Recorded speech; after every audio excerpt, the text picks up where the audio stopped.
Hello students. कल की video को आगे बढ़ाते हैं। जैसा कि आपने कल बिजनेस एनवायरनमेंट में उसमें इम्पोर्टेंट टॉपिक को पढ़ा था, उसके कंसेप्ट को, उसके फीचर्स को, उसके इम्पोर्टेंस को और उसके बाद उसकी डायमेंशंस को समझा था। तो आज हम उससे और आगे चलते हैं और उसी टॉपिक को आगे बढ़ाते हैं और उसके सेकंड पार्ट को देखते हैं कि बिजनेस एनवायरनमेंट का सेकंड पार्ट हमें क्या बताता है। ये वीडियो आपको अपने इकोनॉमिक्स के टॉपिक में भी बहुत हेल्पफुल रहेगी, तो आप इस वीडियो को और भी अच्छे ढंग से देखिए, क्योंकि आपके इकोनॉमिक्स के जो टॉपिक है उस पर भी इम्पैक्ट डालेगी। क्योंकि यहाँ पर हम न्यू इकोनॉमिक पॉलिसी को पढ़ेंगे जो 1991 में इंट्रोड्यूस हुई थी। उसका इम्पैक्ट हमारे बिजनेस पर क्या पड़ा था उसको जरूर देखेंगे, और वो हमारा इकोनॉमिक पॉइंट ऑफ व्यू से भी जरूरी है। तो ये वीडियो आपको इकोनॉमिक्स में भी और बिजनेस स्टडी में भी दोनों में हेल्पफुल रहेगी। टॉपिक को शुरू करते हैं। Economic environment in India. Obviously ये टॉपिक ही इकोनॉमिक्स का है, तो वहाँ जरूर इसका इफेक्ट पड़ेगा। तो इकोनॉमिक एनवायरनमेंट कैसा है इंडिया में या कैसा था, आज क्या चेंज हो चुका है, वो हम इस टॉपिक में पढ़ेंगे। तो the economic environment in India consist of various macro level factor related to the means of production and distribution of wealth which have an impact on business and industry। तो इकोनॉमिक एनवायरनमेंट में वो सारे macro level factors आते हैं जो production से या distribution से संबंधित होते हैं वेल्थ की, और उसका इम्पैक्ट हमारे बिजनेस और इंडस्ट्री पर पड़ता है। क्या क्या आता है उसमें ये देखिए। पहला है कि stages of economic development of the country, किस किस स्टेजेस से गुजरते हुए हमारी इकोनॉमिक डेवलपमेंट हो रही है कंट्री की, वो इसका फैक्टर है। दूसरा है economic structure in the form of mixed economy which recognize the role of both private and public sector। वो आप देख ही रहे हैं कि हमारे देश की जो इकोनॉमी है वो मिक्स्ड इकोनॉमी है, उसमें पब्लिक सेक्टर का भी रोल है और प्राइवेट सेक्टर का भी रोल है। दो आप देखेंगे कि पब्लिक सेक्टर का रोल रिड्यूस होता जा रहा है, ठीक है, बट अभी भी दोनों एग्जिस्ट करते हैं और दोनों का पूरा इंपॉर्टेंट रोल है। Economic policies of the government including industrial, monetary और फिस्कल पॉलिसी, ये सारी पॉलिसी गवर्नमेंट बनाती है, तो इनका इम्पैक्ट भी हमारे बिजनेस और इंडस्ट्री पर पड़ता ही पड़ता है। नेक्स्ट इकोनॉमिक प्लानिंग, जो 5 ईयर प्लान हम बनाते हैं, including 5 year plan, annual budget हमारा जो बनता है, और ऐसी जितनी भी प्लानिंग एक गवर्नमेंट पूरे देश के लिए करती है वो सब इकोनॉमिक प्लानिंग का पार्ट होती है। Economic indexes like national income, distribution of income, rate and growth of GNP, per capita income, disposal, personal income, rate of saving and investment, value of export and import, balance of payment and so on। तो जितने भी indexes हैं हमारे पास, indexes हैं जो represent करते हैं हमारी इकोनॉमिक को, जिसका बिजनेस और इंडस्ट्री पर इम्पैक्ट पड़ता है। तो ये सारे वो इकोनॉमिक फैक्टर हैं जो हमारे बिजनेस पर इफेक्ट डालते हैं। तो आज देखते हैं इसको कि इसका क्या क्या इम्पैक्ट रहा पहले भी और आज की डेट पर भी। एक और रह गया इंफ्रास्ट्रक्चर फैक्टर, क्योंकि इंफ्रास्ट्रक्चर किसी भी बिजनेस के लिए बहुत जरूरी है। अब चाहे वो इंफ्रास्ट्रक्चर में फाइनेंशियल इंस्टीट्यूशन हो, बैंक हो, मोड ऑफ ट्रांसपोर्टेशन हो, कम्युनिकेशन फैसिलिटी हो, ये सब इंफ्रास्ट्रक्चर का पार्ट है। तो आप सब जानते हैं कि इनका हमारे बिजनेस पर क्या इम्पैक्ट पड़ता है। आगे बढ़ाते हैं और देखते हैं कि इंडिपेंडेंस के समय हमारी जो इकोनॉमी थी उसकी कंडीशन क्या थी। तो देखिए, economic condition at the time of independence, the Indian economy was mainly agricultural and rural in character. आप सभी को पता है कि हमारा देश कृषि प्रधान देश है। तो जब इंडिपेंडेंस का समय था 1947, उस समय भी हम एग्रीकल्चर के ऊपर ही बेस्ड थे, रूरल इकोनॉमी ही थी जो भी थी, वहीं से ही सारी जो जीडीपी है वो वहीं से बिलोंग करती थी। About 70% of the working population was employed in agriculture। देश की 70% जनसंख्या कहाँ एम्प्लॉयड थी? एग्रीकल्चर सेक्टर के अंदर at the time of independence. 85% of the population was living in the villages. 85% लोग जो हैं वो गांव में ही रहते थे, शहरीकरण इतना ज्यादा नहीं था। Production was carried out using irrational low productivity technology. इतनी ज़्यादा एडवांस टेक्नोलॉजी उस समय थे नहीं, ठीक है। तो जैसा जिसके पास उपलब्ध साधन थे वो उनका उपयोग कर कर प्रोडक्शन कर रहा था। Communicable diseases were widespread, mortality rate were high, there was no good public health system. Communicable diseases का मतलब है जो फैल सकती हैं एक दूसरे से, वो बहुत ज़्यादा फैली हुई थी। हेल्थ सिस्टम हमारा इतना अच्छा नहीं था कि उसको रोक पाए। ठीक है, मोर्टेलिटी रेट इसी वजह से ज़्यादा थी उस समय। इस समय भी आपके सामने एक कम्युनिकेबल डिजीज है कोरोना, जिससे हम इस समय संघर्ष कर रहे हैं और लड़ भी रहे हैं। पर हमें अभी भी अपने आप को, अपने देश को सुरक्षित करना है, तो सोशल डिस्टेंसिंग का पालन कीजिए। ठीक है, दोबारा से हम अपने टॉपिक पर आते हैं। ये उस समय की हमारी कंडीशन थी। In order to solve economic problem आपको दिख रही है, क्योंकि ज़्यादातर चीज़ें एग्रीकल्चर के ऊपर बेस्ड थी। 85% लोग भी वहीं रह रहे थे, आजीविका का साधन भी वही था, कम्युनिकेबल डिजीजेज भी ज़्यादा थी, मोर्टेलिटी रेट भी ज़्यादा थी, high rate of good public health system नहीं था हमारे पास। तो अगर हमें अपने देश को विकसित करना है, आगे बढ़ाना है, तो इंडस्ट्रियलाइजेशन बहुत ज़रूरी था। तो उसको, उसके अकॉर्डिंगली हमने अपनी 5 ईयर प्लानिंग में चेंज किया जब हम इंडिपेंडेंट हुए उसके बाद। तो जो भी प्रॉब्लम थी, economic problem of the country, the government took several step including control by the state of certain industry. कुछ इंडस्ट्री पर सरकार ने अपना कब्जा रखा, सो दैट वो हमारे हाथ में रहे, देश सुरक्षित रहे, वो जरूरी था। सेंट्रल प्लानिंग की, reduce importance of private sector किया। जब आप अपने हाथ में रखेंगे तो आप अपने अकॉर्डिंगली उनको यूज कर सकते हैं। साथ ही देश की जो महत्वपूर्ण जानकारियां हैं वो भी बाहर नहीं जाएंगी। देखिए, main objective Indian development plan के क्या थे। जो भी हमने अपने डेवलपमेंट प्लान बनाए, उनके मेन ऑब्जेक्टिव क्या थे, हम देश को किस दिशा में ले जाना चाहते थे।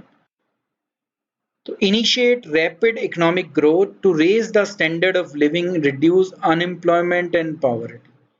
तो हमने इकोनॉमिक ग्रोथ पर ध्यान दिया कि उसको बढ़ाया जाए, जिससे लोगों का स्टैंडर्ड भी सुधरे, बेरोजगारी कम हो, गरीबी कम हो। Become self-reliant and set up a strong industrial base with emphasis on heavy and basic industry। सरकार ने उस समय किसके ऊपर जोर दिया कि हैवी और बेसिक इंडस्ट्री को बढ़ावा दिया जा सके, जिससे इंडस्ट्रियल बेस बन पाए और हम जो सेल्फ रिलायबल हो सके, अपने ऊपर आत्मनिर्भर हो सके। जो आज के समय में भी मोदी जी ने अभी जो पैकेज घोषित किया है, उसमें भी यही बोला है कि हमें आत्मनिर्भर बनना है। तो उस समय भी गवर्नमेंट ने यही सोचा था कि हम कैसे अपने ऊपर निर्भर हो सकें, वो एक ऑब्जेक्टिव था। Reduce inequalities of income and wealth, जो आज तक भी शायद पूरा नहीं हो पाया है। अभी भी हमारे यहाँ इनइक्वालिटीज है इनकम और वेल्थ में। जो लोग अमीर हैं वो काफ़ी अमीर हैं, और जो गरीब हैं बेचारे वो आज भी गरीब ही हैं। पर ऑब्वियसली ये डेवलपमेंट प्लान इसी को ध्यान में रख के बनाया गया था कि हम इनइक्वालिटी को रिड्यूस कर सकें। Adopt a socialistic pattern of development, समाज के ऊपर बेस्ड डेवलपमेंट पैटर्न बनाया, based on equality and prevent exploitation of man by man.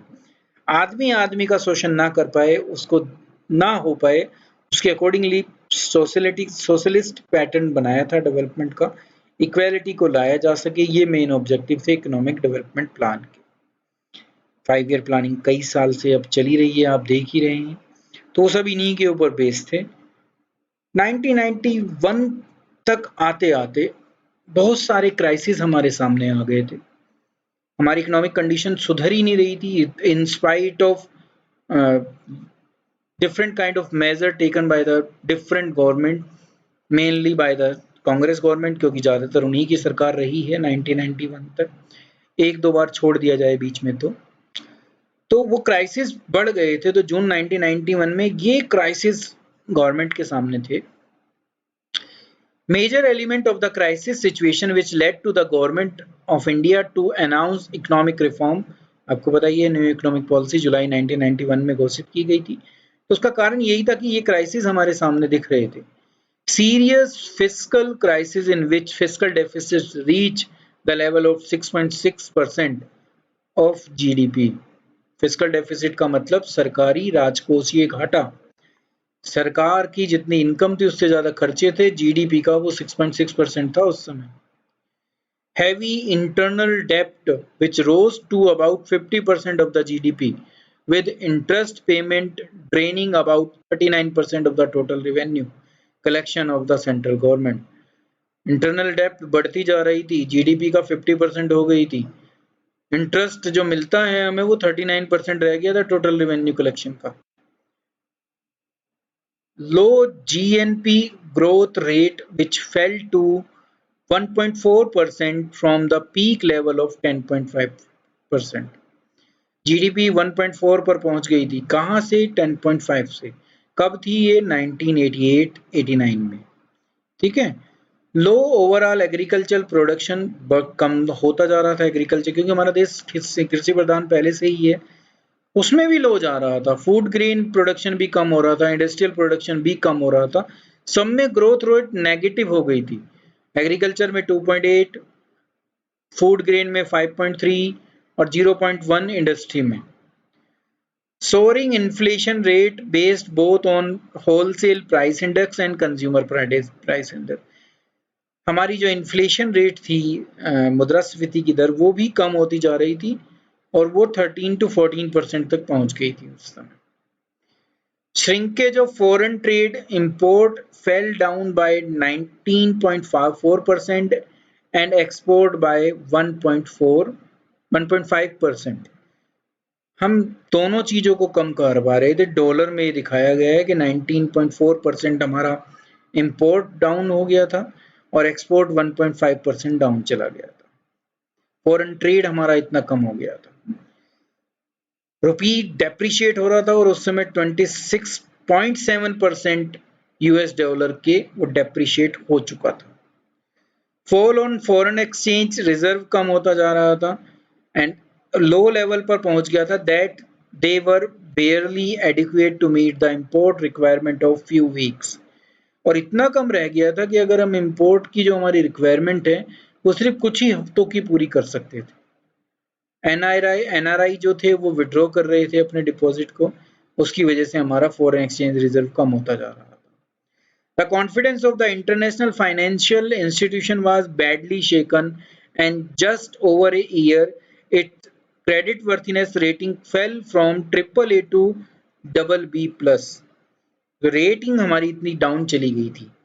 आप रेटिंग आज के समय में भी देखते हो तो क्रेडिट रेटिंग आती है हमारी, वो उस समय AAA से BB+ पर पहुंच गई थी।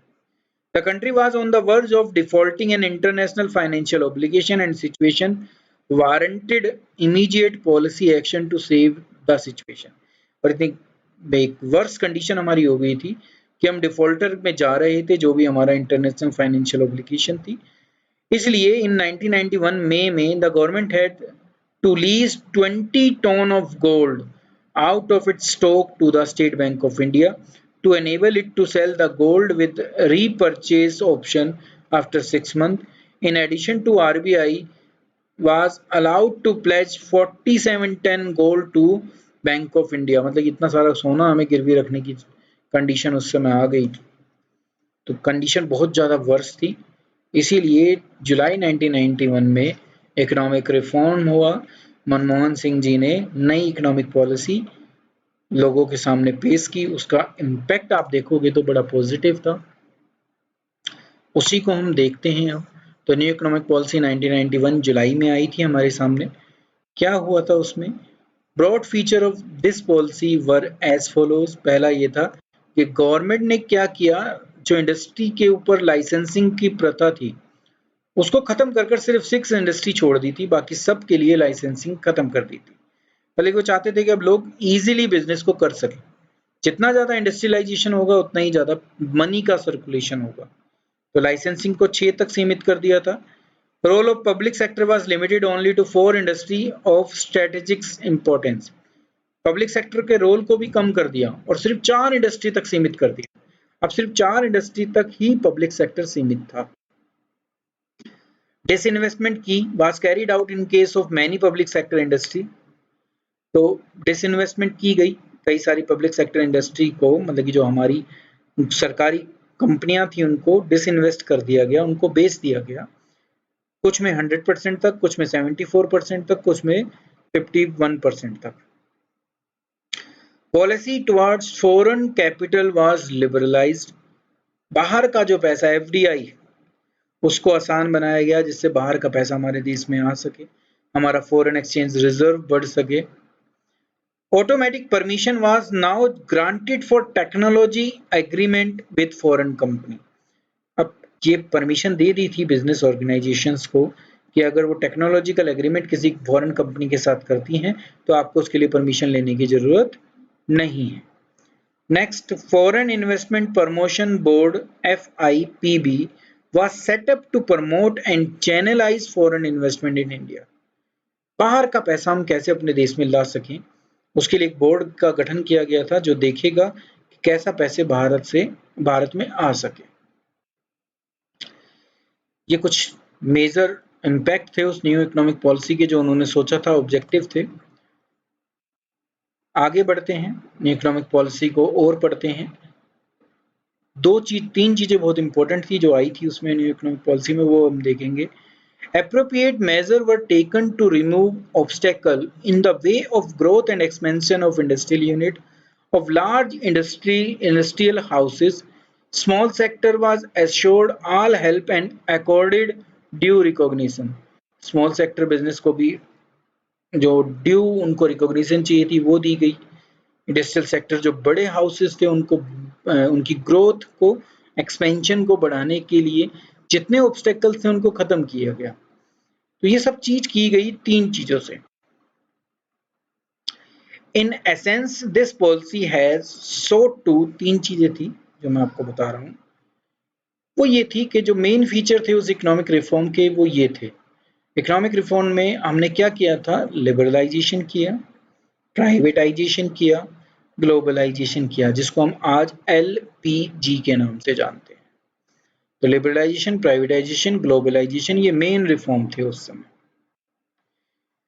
पहले liberate industry from the shackles of licensing system, वो मैं आपको बता ही चुका हूँ कि 6 को छोड़कर बाकी से लाइसेंस को ही खत्म कर दिया था।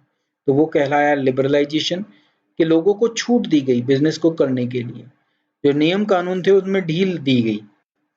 दूसरा प्राइवेटाइजेशन है, डिसइन्वेस्टमेंट की गई, drastically reduce the role of public sector कम किया गया प्राइवेटाइजेशन के थ्रू।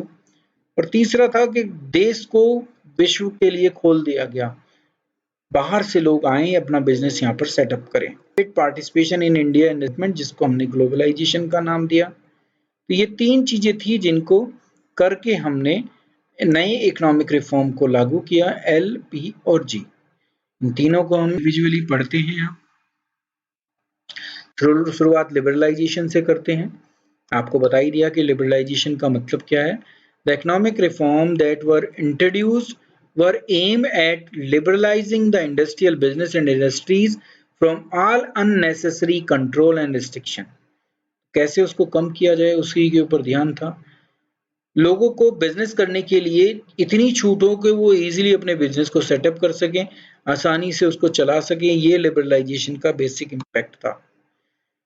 तो अबॉलिश किया लाइसेंसिंग प्रथा को, 6 तक सीमित किया। 6 कौन कौन सी थी, alcohol, cigarettes, industrial explosive, defence product, drugs, pharmaceutical and hazardous chemical, इनको छोड़कर बाकी सबके लिए लाइसेंसिंग को खत्म कर दिया था।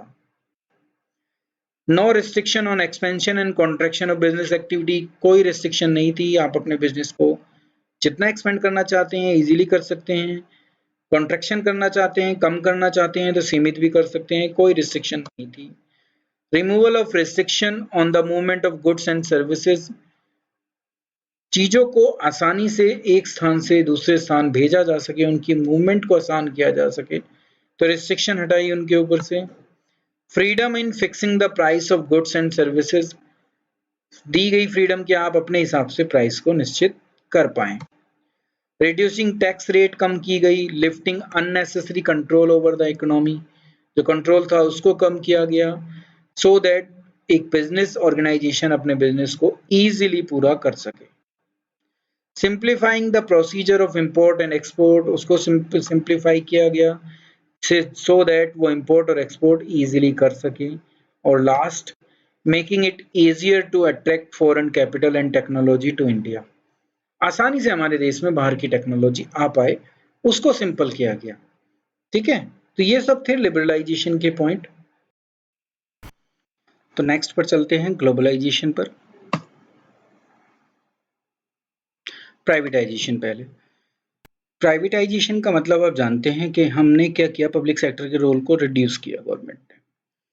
जो भी हमारी सिक यूनिट थी उनको बेचना शुरू किया गया। पहले देखा गया कि अगर वो सुधर सकती हैं, उनको रिवाइव किया जा सकता है तो रिवाइव करो, नहीं तो उनके से उसमें अपना शेयर जो है वो डिसइन्वेस्ट करो। ये था privatisation. A new set of economic reform aimed at giving greater role to private sector in the nation building process and a reduced role to the public sector. Public sector के role को reduce किया गया और private sector के role को बढ़ाया गया, so that वो नेशन की बिल्डिंग प्रोसेस में अपना योगदान दे सके। वैसे भी मेन कारण ये था कि पब्लिक सेक्टर जो है उस तरीके से परफॉर्म नहीं कर पा रहे थे, जो प्रॉफिट मिलना चाहिए गवर्नमेंट को वो नहीं मिल पा रहा था। तो इसलिए क्या किया गया, पब्लिक सेक्टर को प्राइवेटाइज किया गया। Refer to the loss making and sick enterprises to the board of industrial and financial reconstruction. तो जितनी भी ऐसी पब्लिक सेक्टर यूनिट थी जो लॉस में चल रही थी, या बीमार का मतलब यहाँ पर यही है कि वो प्रॉफिट कमाकर नहीं दे रही थी, उसको हम सिक एंटरप्राइज कहते हैं।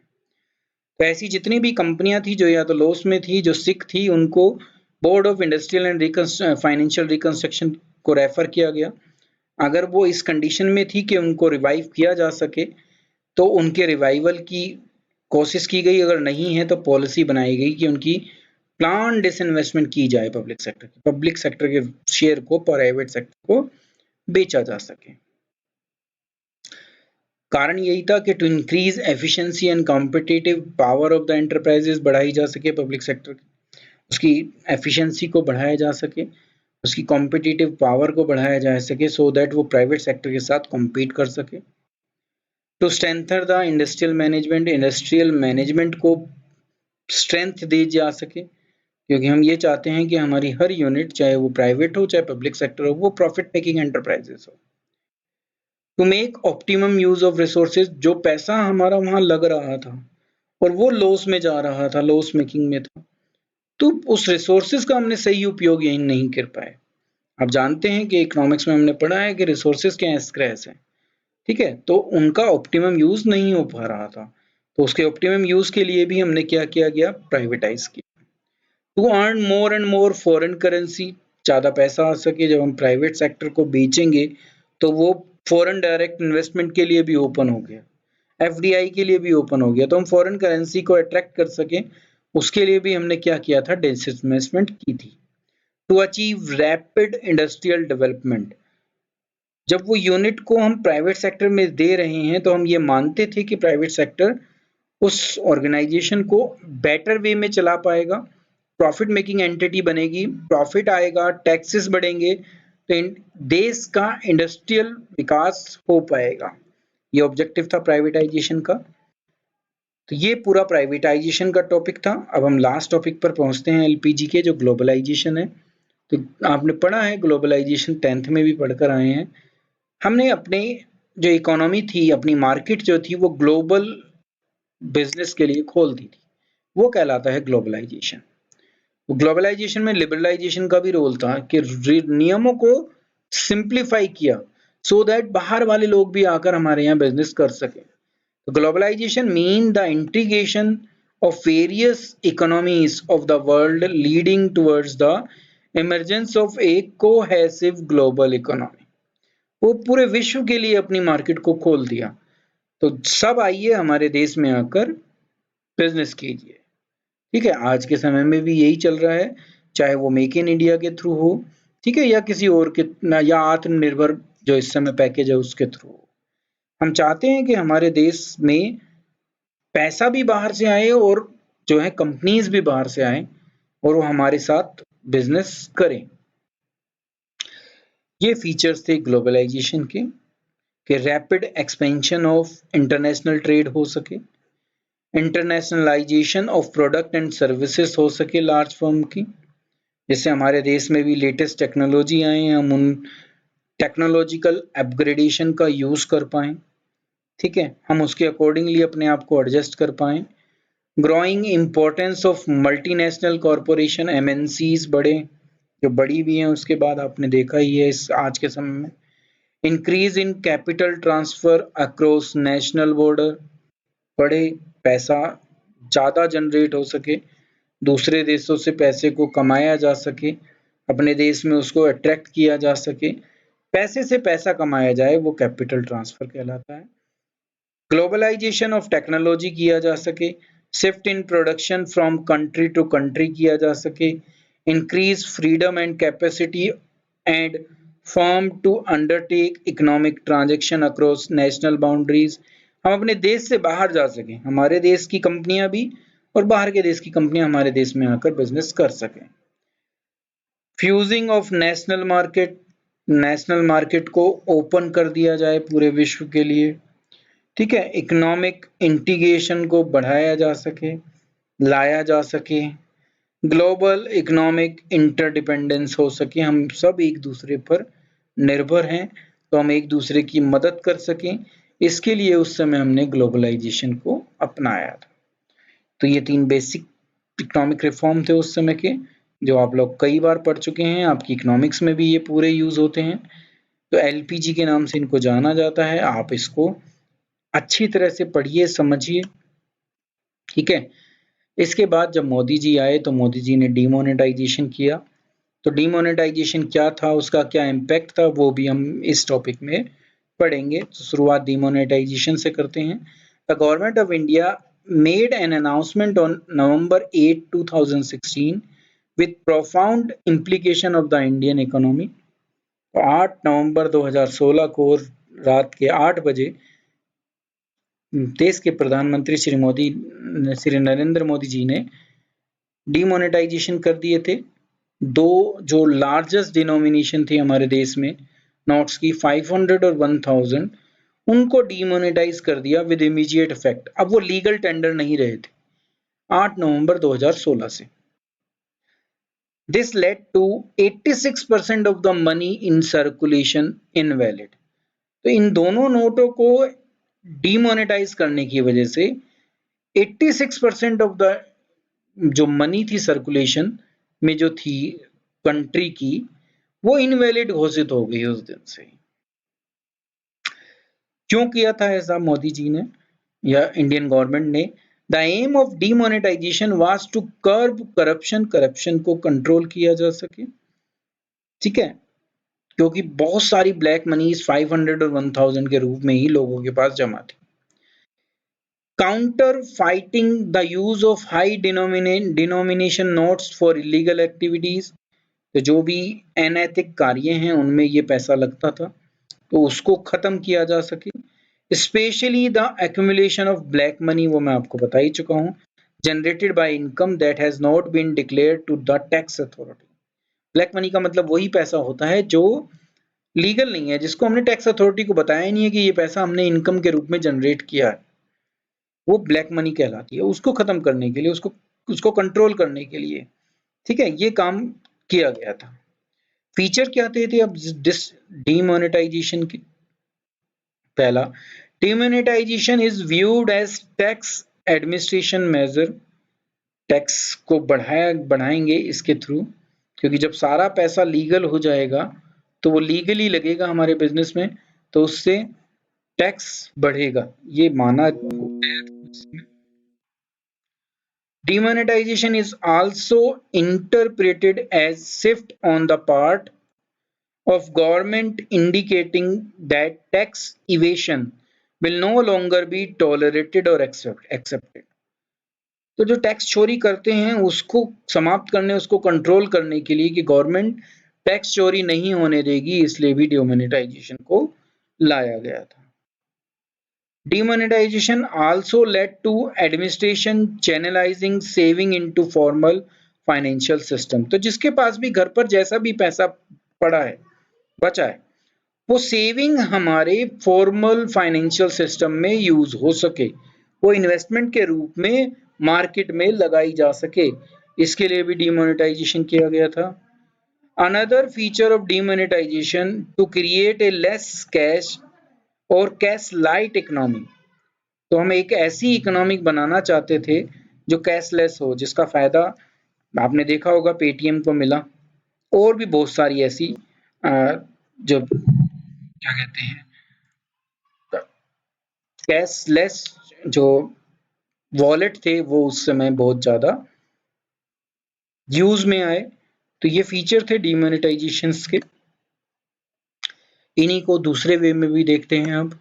तो इम्पैक्ट ऑफ डिमोनेटाइजेशन क्या था? पहला, money and interest rate. Money और इंटरेस्ट रेट पर डिमोनेटाइजेशन का क्या इम्पैक्ट पड़ा? कैश ट्रांजैक्शन कम हुई, बैंक में डिपॉजिट, फाइनेंशियल सेविंग बढ़ी लोगों की। ये इफेक्ट था मनी और इंटरेस्ट रेट पर। प्राइवेट वेल्थ पर क्या फर्क पड़ा? Since some high demonetized notes were returned and अब लोगों के पास पैसा नहीं था बिजनेस में प्रॉपर्टी खरीदने में, ठीक है, सारा पैसा कहाँ चला गया? बैंक में चला गया। तो पब्लिक के पास वेल्थ नहीं बची किसी भी प्रकार की। पब्लिक सेक्टर वेल्थ, उस पर कोई फर्क नहीं पड़ा, सरकारी खर्च उस पर वेल्थ पर, पैसे पर। डिजिटलाइजेशन या digitalisation, digital transaction among new user, RuPay और एईपीएस इंक्रीज, वो बड़ी, वो आप देख ही रहे हैं, बड़ी थी उस समय, क्योंकि जब लोगों के पास नोट नहीं रही तो वो कैसे चीजों को परचेज करेंगे? तो उस समय डिजिटल मोड ही था। रियल स्टेट प्राइस डिक्लाइन हो गए क्योंकि लोगों के पास पैसा ब्लैक मनी के रूप में नहीं रहा। ये अजम्पशन है, ये आप सब जानते हैं कि माना जाता है कि जो रियल स्टेट में पैसा लग रहा था वो ज्यादातर वो था जो ब्लैक मनी के थ्रू जनरेट किया गया था, और इसे उस इनकम के थ्रू हम उसको कहाँ लगा रहे थे? रियल स्टेट में लगा रहे थे। टैक्स कलेक्शन बढ़ गया, तो उसका ये इफेक्ट था कि टैक्स कलेक्शन बढ़ गया क्योंकि लोगों ने अपनी इनकम को डिस्क्लोज किया। तो ये इम्पैक्ट था डिमोनेटाइजेशन का डिफरेंट फैक्टर्स के ऊपर। नेक्स्ट टॉपिक पर चलते हैं अब हम। नेक्स्ट टॉपिक ये है कि impact of government policy changes on business and industry. तो जो न्यू इकोनॉमिक पॉलिसी आई थी उसका हमारे बिजनेस पर या इंडस्ट्री पर क्या इम्पैक्ट पड़ा, उनको हम पॉइंट के रूप में समझेंगे। पहला, 1991 की जो इकोनॉमिक पॉलिसी थी उसका हमारे बिजनेस पर क्या इम्पैक्ट पड़ा? पहला इम्पैक्ट, कंपटीशन बढ़ गया। ऑब्वियसली जब ग्लोबलाइजेशन हुआ, लिबरलाइजेशन हुआ, प्राइवेटाइजेशन हुआ, तो कंपटीशन मार्केट में बढ़ गया। As a result of liberalisation, privatisation, the competition in the Indian market has increased. Obviously इसमें ग्लोबलाइजेशन भी शामिल है, specially in service industry. Service industry में ज्यादा बढ़ा, चाहे वो टेलीकम्युनिकेशन में ले लो, एयरलाइंस में ले लो, बैंकिंग में ले लो, इंश्योरेंस में ले लो, इनमें ज्यादा लोगों ने बिजनेस स्टार्ट किया, विच वर, जो पहले किसके पास थे? सिर्फ पब्लिक सेक्टर के पास थे। तो कंपटीशन बढ़ा, खास तौर से सर्विस इंडस्ट्री में, बाकी में भी बढ़ा। दूसरा, कस्टमर की डिमांड बढ़ गई क्योंकि उसको टेक्नोलॉजी मिल रही है ना, अब नई टेक्नोलॉजी उनके सामने आ रही है ग्लोबलाइजेशन की वजह से, लिबरलाइजेशन की वजह से। तो कस्टमर की डिमांड बढ़ गई कि मुझे तो ये चाहिए, ठीक है। तो customer today have become more demanding because they are well informed, उनको सब पता है। Increase competition in the market give the customer wider choice in purchasing better quality of goods and services. उनके पास चॉइसेस ज्यादा हो गई क्योंकि कंपटीशन मार्केट में बहुत है, तो उनके पास अच्छी क्वालिटी के गुड्स को खरीदने का ऑप्शन इस समय है।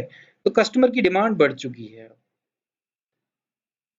Next, rapidly changing technological environment. ये आप देख ही रहे हो कि टेक्नोलॉजिकल एनवायरनमेंट पर शायद सबसे ज्यादा एलपीजी का इफेक्ट पड़ा। With globalisation Indian market open up for the new technology with the entry of the new foreign business organisation in almost every industry. आपने देखा जब ग्लोबलाइजेशन हुआ तो हर क्षेत्र के अंदर फॉरेन, जो या तो फॉरेन का पैसा और या फॉरेन की टेक्नोलॉजी या फॉरेन बिजनेस हमारे देश में एंटर हुआ, ठीक है। तो उसकी वजह से बहुत इम्पैक्ट पड़ा। तो new technologies make it possible to improve machine, process, product और services.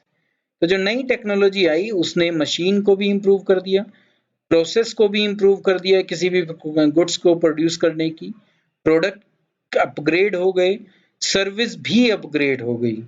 Rapidly changing technological environment create tough challenges before smaller firm. तो इसका सबसे ज्यादा जो नुकसान हुआ वो जो छोटी छोटे व्यापारी थे उन पर ज्यादा इफेक्ट पड़ा, क्योंकि उनको अब कॉम्पीट करना था लार्ज बिजनेस ऑर्गेनाइजेशन के साथ जिसके पास अच्छी टेक्नोलॉजी है। तो कंपटीशन बढ़ रहा था। नेक्स्ट है नेसेसिटी फॉर चेंज। जब न्यू इकोनॉमिक पॉलिसी आई तो ये हमारे लिए उस समय जरूरी था। तो ये चेंज लाने के लिए भी जरूरी था। हमारे देश की इकोनॉमिक कंडीशन ऐसी थी कि उस समय चेंज लाना जरूरी था। After 1991 the market forces have become turbulent. कोई मतलब भरोसा नहीं किया जा सकता था, ठीक है। As a result of which the enterprises have to continuously modify their operation. उन्हें समय के अनुसार अपने कंपटीशन के अनुसार अपनी प्रोडक्शन में अपनी टेक्नोलॉजी में चेंज लाना पड़ रहा था continuously, so that they can compete with the new technology and the new organisation. तो ये चेंजेस भी जरूरी थे उस समय के। Next, need for developing human resources. अब नई टेक्नोलॉजी आई तो उस टेक्नोलॉजी को यूज करने के लिए हमें ह्यूमन रिसोर्सेज की जरूरत थी, तो उनको भी डेवलपमेंट करनी थी। तो with LPG the new market condition require people with higher competence and great commitment, hence the need for developing human resources. क्योंकि एलपीजी के थ्रू जब टेक्नोलॉजी नहीं आई, नियमों को छूट दी गई, तो कॉम्पिटेंस बढ़नी चाहिए थी, कमिटमेंट बढ़नी चाहिए थी, सो दैट मैं उस कॉम्पिटिटिव मार्केट में क्या कर सकूं, सरवाइव कर सकूं। तो इसीलिए ह्यूमन रिसोर्स को भी डेवलप करना बहुत जरूरी था। मार्केट ओरिएंटेशन कस्टमर की तरफ शिफ्ट हो गया, पहले प्रोडक्शन की तरफ था। Earlier firm used to produce first and go to the market for sale later. पहले वो गुड्स को प्रोड्यूस कर देते थे, बाद में उसको बेचने के लिए मार्केट में जाते थे। दूसरे शब्दों में कहें तो वो प्रोडक्शन ओरिएंटेड मार्केट ऑपरेशन था, बाद में चेंज होकर कस्टमर ओरिएंटेड हो गया। In a fast changing world, there is a shift to market orientation in as much as the firm have to study and analyze the market first। पहले उसको market को समझना पड़ेगा, कस्टमर को समझना पड़ेगा कि कस्टमर की रिक्वायरमेंट क्या है, और उसके बाद प्रोडक्शन करना है गुड्स का उसके अकॉर्डिंगली। तो अब पहले मुझे कस्टमर की नीड को समझना है, कस्टमर क्या चाहता है, फिर प्रोडक्शन करना है उसके अकॉर्डिंगली। पहले क्या हो रहा था, प्रोडक्शन हो रहा था, बाद में उसको कस्टमर को बेचा जा रहा था। मतलब कस्टमर जैसी चीज मिलती थी वैसे खरीदने को, यूज करने को तैयार थे। जब कंपटीशन बढ़ा, नई नई टेक्नोलॉजी आई, तो अब लोग कस्टमर की अकॉर्डिंग चीजों को बनाने लगे कि कस्टमर क्या चाहता है। तो अब जो मार्केट ओरिएंटेशन था वो कस्टमर ओरिएंटेड हो गया था। Next, loss of budgetary support to the public sector. Government के पास पैसा कम होता जा रहा था, पब्लिक सेक्टर में गवर्नमेंट ने पैसा लगाना कम कर दिया था। Central government budgetary support for financing the public sector outlay has declined over the year. क्योंकि आपने पढ़ा कि पब्लिक सेक्टर क्या थी, आउटलेस क्या थी, लॉस दे रही थी, तो कब तक वो उसको फाइनेंस करते रहेंगे। तो पब्लिक बजटरी सपोर्ट अब पब्लिक सेक्टर को नहीं मिल रहा था, इसीलिए प्राइवेटाइजेशन हुआ। The public sector undertaking have realized that in order to survive and grow, they will have to be more efficient and generate their own resources for the purpose। या तो वो अपने आप ऐसी एंटिटी बन पाए जो पैसे कमा पाए, जो कुछ पब्लिक सेक्टर ऑर्गेनाइजेशन कर रही हैं, तो वो सरवाइव कर सकती थी, नहीं तो प्राइवेटाइजेशन होना ही निश्चित था। तो बजटरी सपोर्ट कम हो गया पब्लिक सेक्टर को, क्योंकि सरकार ने वहां पर पैसा देना कम कर दिया था। तो ये थे उस न्यू इकोनॉमिक पॉलिसी का इम्पैक्ट जो हमारी बिजनेस पर और इंडस्ट्री पर पड़ा था।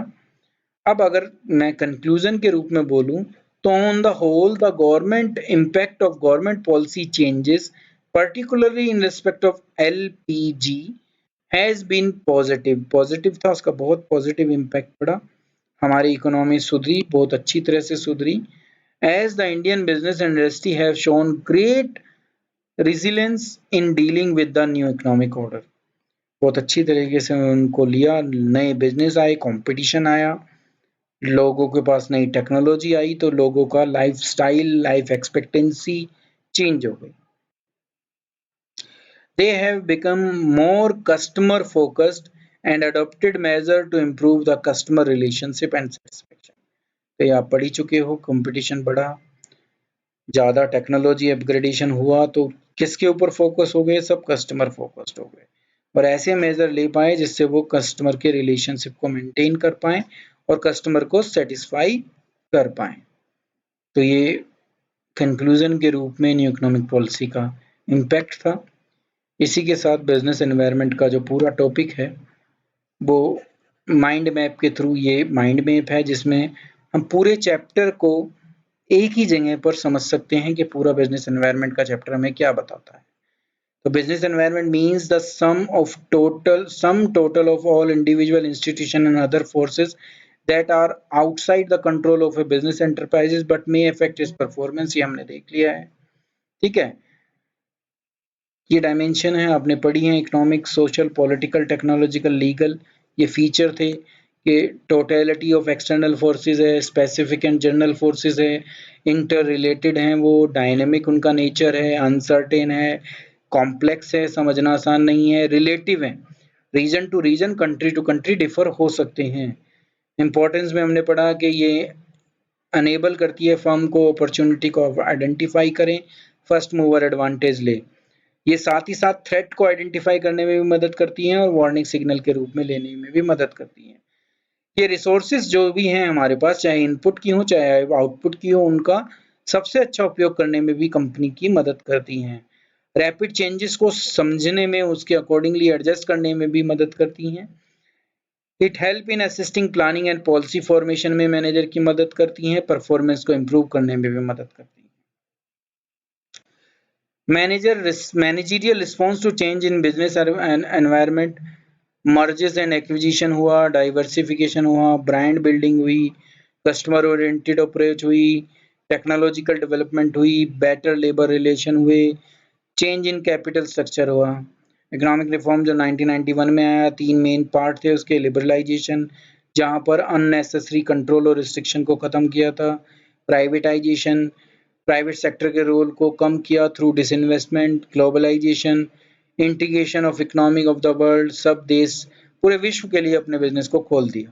डायमेंशंस ये थी, हमने पढ़ी ली। ये अभी हम पढ़ कर आए हैं कि इम्पैक्ट क्या पड़ा था। कंपटीशन बढ़ गया था, डिमांडिंग कस्टमर हो गए थे, technological rapidly changing technological environment हो गया था, उस समय की ज़रूरत थी। ह्यूमन रिसोर्स को डेवलप करना ज़रूरी था, मार्केट ओरिएंटेशन जो है कस्टमर की तरफ शिफ्ट हो गया था और बजटरी सपोर्ट ख़त्म कर दिया था पब्लिक सेक्टर की तरफ, या कम कर दिया था पब्लिक सेक्टर की तरफ। ये पूरा चैप्टर इस एक माइंड मैप के थ्रू आपके सामने रखा है। आशा करता हूँ आप समझ पाए होंगे।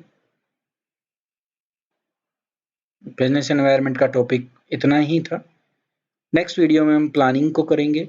प्लानिंग बहुत इंपॉर्टेंट टॉपिक है। तो अभी जो जुलाई में बिजनेस स्टडी का 12th का पेपर हो रहा है उनके लिए बहुत इंपॉर्टेंट है। अब मेरी नेक्स्ट वीडियो का इंतजार कीजिए, 1 या 2 दिन में आपके सामने पूरा प्लानिंग चैप्टर होगा। आप उसको देखिए, समझिए, वो आपकी पूरी मदद करेगा। घर पर सेफ रहिए, सुरक्षित रहिए, सोशल डिस्टेंसिंग का पालन कीजिए और मेरे चैनल को सब्सक्राइब कीजिए और बेल आइकन को प्रेस कीजिए। Thank you.